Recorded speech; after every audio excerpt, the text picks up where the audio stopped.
Hello વિદ્યાર્થી મિત્રો, સ્વાગત છે તમારું અમારી આ YouTube ચેનલમાં। આજે આપણે આ વિડિયોમાં ભણવાના છે ધોરણ 7 વિષય ગણિત પ્રકરણ 1 પૂર્ણાંક સંખ્યા, જેમાં આપણે ઉદાહરણ અને સ્વાધ્યાય 1.1 આગળના વિડિયોમાં જોઈ ચૂક્યા। જો તમે ના જોયો તો પહેલા એ વિડિયો જોઈ આવો।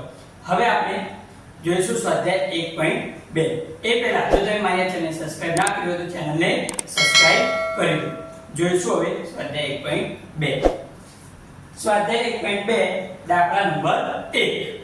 નીચે આપેલ દરેકના જવાબ લખો। અહીંયા આગળ આપણે નીચે આપેલ છે એમાં શું કરવાનું છે ને જવાબો લખવાના છે। તો જોઈશું a 3 ગુણ્યા -1। 3 નો -1 સાથે શું કરવાનો ગુણાકાર। તો 3 નો આપણે -1 સાથે ગુણાકાર કરીશું તો આપણે સંખ્યાનો પહેલા ગુણાકાર કરીએ। 3 નો 1 સાથે એટલે 3 એકા 3। હવે ગુણાકારમાં એક એવો નિયમ હોય છે કે જો બે સંખ્યાનો ગુણાકાર કરતા હોય એમાંથી એક સંખ્યા જો માઈનસ હોય તો જવાબ આવશે ઋણ। જવાબ કયો આવશે ઋણ। અને બંને સંખ્યા જો માઈનસ હોય, અહીંયા આગળ 3 પણ માઈનસ હોય અને -1 પણ માઈનસ હોય અને બંનેનો ગુણાકાર કરીએ તો જવાબ કયો આવે ધન। બે સંખ્યા માઈનસ હોય અને એનો ગુણાકાર હોય તો જવાબ ધન બનશે। અને જો બેમાંથી એક સંખ્યા માઈનસ હોય અને બેનો ગુણાકાર કરવાનો હોય તો જવાબ આવશે ઋણ। તો 3 અને -1 નો જવાબ આવશે ગુણાકાર કરીશું તો -3। હવે જોઈશું b -1 નો ગુણાકાર 225 જોડે। બરોબર, કોઈ પણ સંખ્યાનો આપણે એક સાથે ગુણાકાર કરીએ તો જવાબ કેટલો આવે એટલો ને એટલો, એટલે કે 225। પરંતુ અહીં આગળ એક સંખ્યા માઈનસ છે તેથી જવાબ આવશે ઋણ, એટલે કે -225। 225 એકા 225, આગળ -1 છે એના કારણે જવાબ આવશે માઈનસ। જોઈશું હવે c -21 ગુણ્યા -30। આ બંનેનો શું કરવાનો ગુણાકાર। તો જોઈએ આપણે 30 ગુણ્યા 21 કરી જોઈએ। એકમ દશકની 0 2 નો 0 સાથે 0 2 તરી 6 વત્તા 1 નો 0 સાથે 0 1 તરી 3 આગળ 0 3 અને 6। જવાબ કેટલો આવ્યો 630। કેટલો આવ્યો 630। હવે જોઈશું અહીંયા આગળ બંને સંખ્યા ઋણ કેવી છે ઋણ, અને જો એનો ગુણાકાર કરવાનો થાય તો જવાબ કેવો આવશે ધન। કેવો આવશે ધન, કેમ કે બંનેમાં નિશાની કેવી છે ઋણ, તેથી જવાબ કેવો આવે ધન। જોઈશું હવે આગળ d -316 ગુણ્યા -1। -316 નો -1 સાથે ગુણાકાર કરવાનો તો 316 એકા 316। અહીંયા આગળ બંને સંખ્યા ઋણ છે તેથી જવાબ કેવો આવશે ધન। ગુણાકારમાં બંને સંખ્યા ઋણ હોય અને એનો ગુણાકાર કરવાનો હોય તો જવાબ કેવો આવે ધન, તો 316। e -15 ગુણ્યા 0 ગુણ્યા -18। ત્રણ સંખ્યાઓ છે તો શું કરીશું આપણે સૌથી પહેલા આ બેનો ગુણાકાર કરીશું, એટલે કે -15 ગુણ્યા 0 અને -18 ને 12 કરીશું। હવે કોઈ પણ સંખ્યાનો જો 0 સાથે ગુણાકાર કરીએ તો જવાબ કેટલો આવે 0। કેટલો આવે 0 ગુણ્યા -18। ફરીથી -18 નો 0 સાથે ગુણાકાર કરીએ તો જવાબ કેટલો આવશે 0।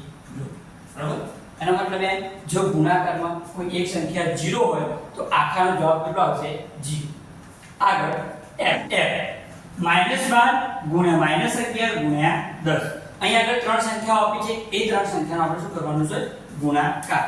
તો શું કરીશું -12 ને 12 રાખીશું અને -11 અને 10 નો પહેલા ગુણાકાર કરીશું। શું કરશું -11 અને 10 નો સૌથી પહેલા ગુણાકાર કરીશું। -12 એમના 11 દાન કેટલા થશે 110। કેટલા થશે 110।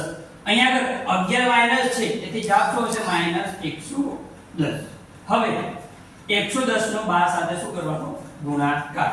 તો કરીશું આપણે 110 ગુણ્યા 12। એકમ દશકની 0 1 નો 0 સાથે 0 1 એકા 1 1 એકા 1 વત્તા 2 નો 0 સાથે 0 2 એકા 2 2 એકા 0 2 2 ને 3, એટલે કે 1320 આપણો જવાબ આવે। હવે બંને સંખ્યા માઈનસ એટલે કે ઋણ હતી તેથી જવાબ કેવો આવશે ધન। જોઈશું હવે આગળ g 9 ગુણ્યા -3 ગુણ્યા -6। આ ત્રણ સંખ્યાનો આપણે ગુણાકાર કરવાનો છે। તો શું કરીશું પહેલા આ બે ઋણ સંખ્યાનો ગુણાકાર કરીશું. 9 એમને -3 ગુણ્યા -6 આ બેનો ગુણાકાર કરીશું. 9 ગુણ્યા 6 તરી કેટલા થશે? 18.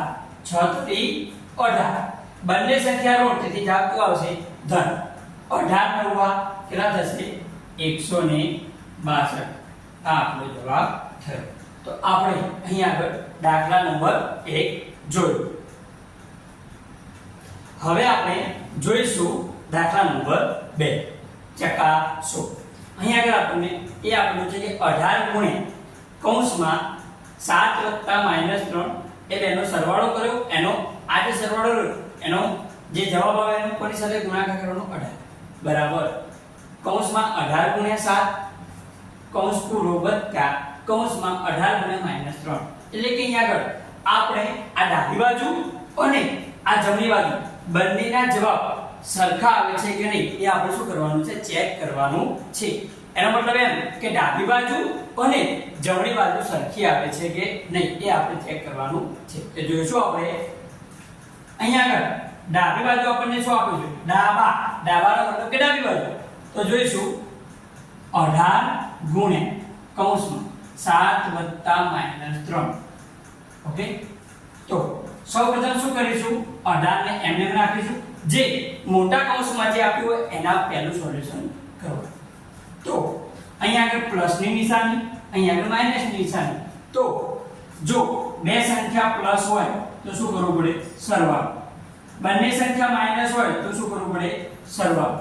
એક પ્લસ અને એક માઈનસ હોય તો બાદબાકી, એક માઈનસ એક પ્લસ હોય તો પણ બાદબાકી. એનો મતલબ એમ બે સરખી નિશાની હોય તો સરવાળો કરવાનો અને જુદી જુદી નિશાની તો બાદબાકી થાય. એટલે કે પ્લસ અને માઈનસ ની નિશાની છે તો માઈનસ થશે, એનો મતલબ બાદબાકી કરવાની. 7 માંથી 3 જાય તો કેટલા વધે? 4. હવે મોટા આગળ જે નિશાનીઓ અહીંયા આગળ જવાબમાં આવશે પ્લસ છે તો 4 છે પ્લસ. હવે 18 નો ઘડિયો બોલવાનો 4. 18 ચોક કેટલા થાય? 72. 18 ચોક 72 થશે. આ આપણો ડાબી બાજુનો જવાબ આવે. હવે શું કરીશું? આપણે જમણી બાજુનો પણ જવાબ લાવે છે. હવે જોઈશું જમણી બાજુ એટલે કે આ. બરોબર, તો 18 ગુણ્યા 7 વત્તા 18 ગુણ્યા -3 આપણે જમણી બાજુનો જવાબ લાવવાનો છે.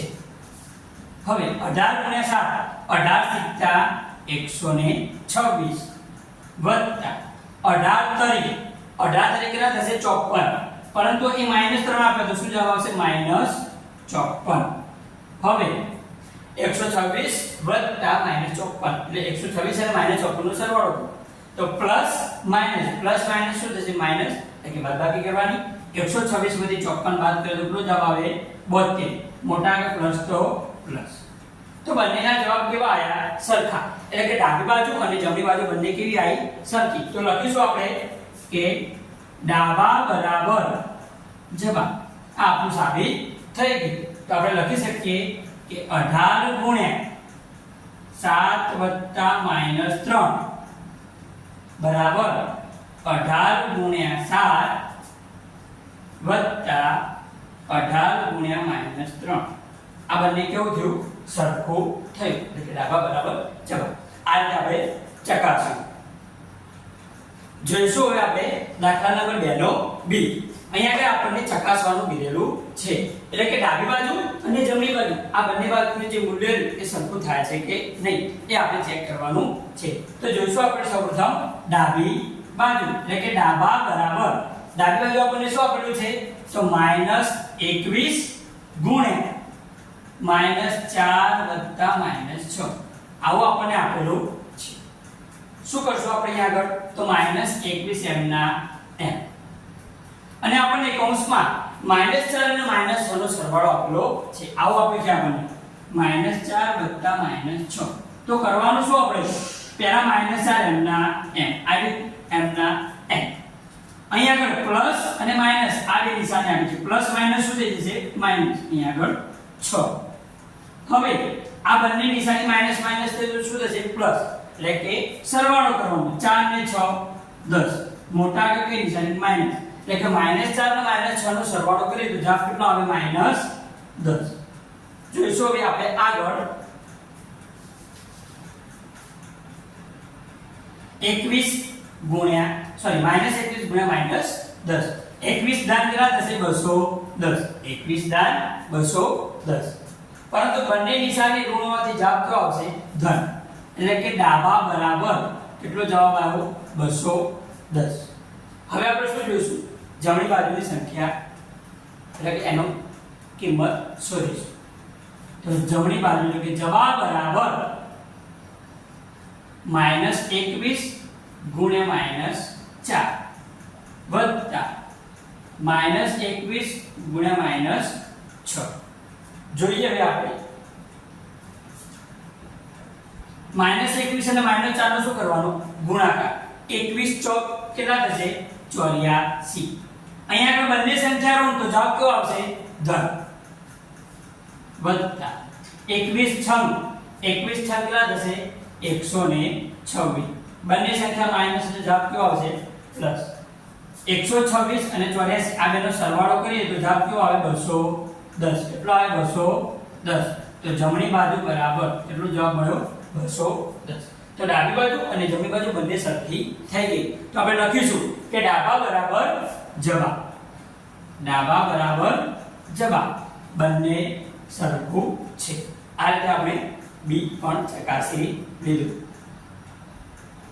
જોઈશું હવે આપણે દાખલા નંબર 3 એમાં પહેલું કોઈ પણ પૂર્ણાંક સંખ્યા a માટે -1 ગુણ્યા a બરાબર શું થાય એટલે કે કોઈ પણ પૂર્ણાંક સંખ્યાને આપણે જો -1 વડે ગુણીએ તો જવાબ શું આવશે અહીંયા આગળ આપણને -1 ગુણ્યા a આપેલું છે એટલે કે કોઈ પણ પૂર્ણાંક સંખ્યાને જો -1 વડે ગુણીએ તો શું થાય તો પૂર્ણાંક સંખ્યાને જો પેલા 1 વડે ગુણીએ તો જવાબ કેટલો આવે એ પોતે ને પોતે સમજો કે અહીંયા 5 હોય અને -1 હોય તો 5 એકા 5 આવશે હવે નિશાની કઈ તો અહીંયા આગળ ઋણ છે એ જવાબ આવશે ઋણ એટલે કે કોઈ પણ પૂર્ણાંક સંખ્યાને જો -1 સાથે ગુણવામાં આવે તો એ સંખ્યા પોતે આવશે પણ કેવી આવશે ઋણ એટલે કે -1 જોઈશું હવે બીજું નીચેની પૂર્ણાંક સંખ્યાઓનો -1 સાથેનો ગુણાકાર શું થશે અહીંયા આગળ આપણને ત્રણ પૂર્ણાંક સંખ્યા આપેલી છે એ ત્રણ પૂર્ણાંક સંખ્યાનો આપણે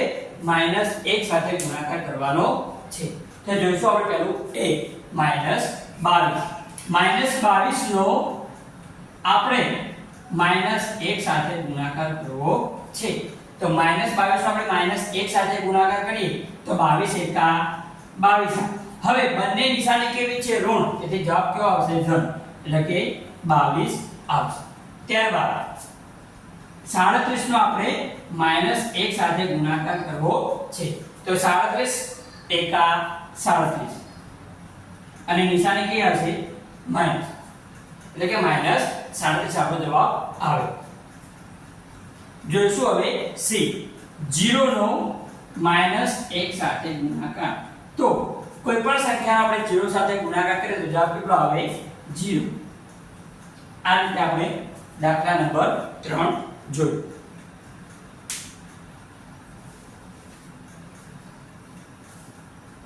જોઈશું હવે આપણે દાખલા નંબર 4 -1 ગુણ્યા 5 થી શરૂ કરીને નિશ્ચિત પેટર્ન વડે વિવિધ ગુણાકારોને લઈને દર્શાવો કે -1 ગુણ્યા -1 બરાબર 1 થાય આપણે આ દાખલામાં -1 ગુણ્યા 5 થી શરૂ કરીને નિશ્ચિત પેટર્ન વડે વિવિધ ગુણાકારોને લઈને દર્શાવવાનું છે કે -1 ગુણ્યા -1 બરાબર 1 થાય તો જોઈશું આપણે કે -1 ગુણ્યા 5 એક ઋણ સંખ્યા બીજી ધન સંખ્યા તો 5 નો -1 સાથે ગુણાકાર કેટલો થશે -5 કેટલો થશે -5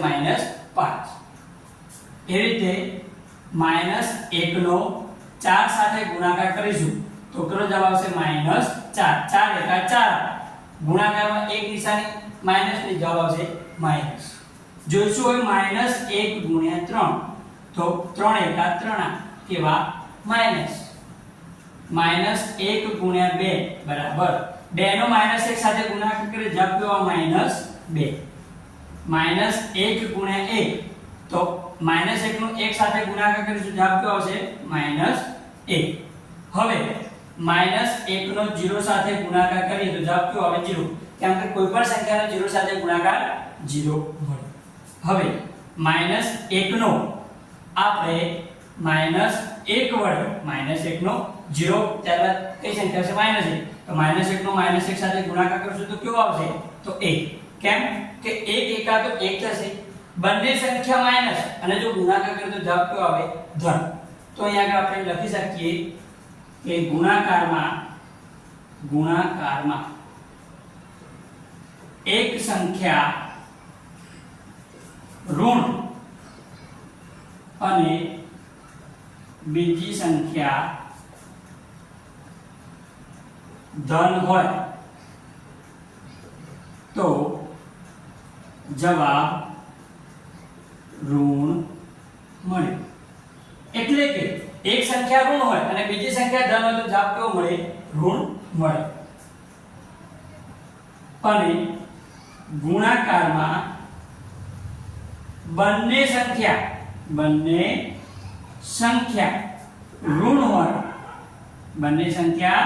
ઋણ હોય તો જવાબ ધન મળે. જો બંને સંખ્યા ઋણ હોય તો જવાબ કેવો મળે ધન મળે. આ રીતે આપણે સ્વાધ્યાય 1.2 સંપૂર્ણ પૂર્ણ કર્યો. જો આ વિડિયો તમને ગમ્યો હોય તો આ વિડિયો તમારા મિત્રોને શેર કરો, તમે આ વિડિયોને લાઈક કરો અને મારી આ ચેનલને સબસ્ક્રાઇબ કરો. ધન્યવાદ. અને મારું ઇન્સ્ટાગ્રામ પેજ છે જેમાં રોજે રોજ અવનવા પ્રશ્નો શેર કરું છું, એમાં પણ તમે ફોલો કરી લેજો, જે નીચે તમને દર્શાવેલ છે. ધન્યવાદ. Thank you.